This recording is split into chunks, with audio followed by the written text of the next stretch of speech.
You ask Tiger to solve. This deals with linear equations with one unknown. The final result is u equals -3/20. Let's solve it step by step. Group all constants on the right side of the equation. Subtract 2/5 from both sides. Combine the fractions. Combine the numerators.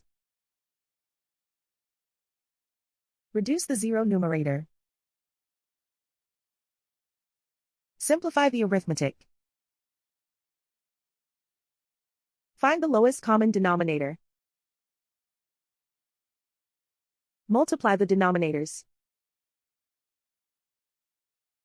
Multiply the numerators. Combine the fractions. Combine the numerators.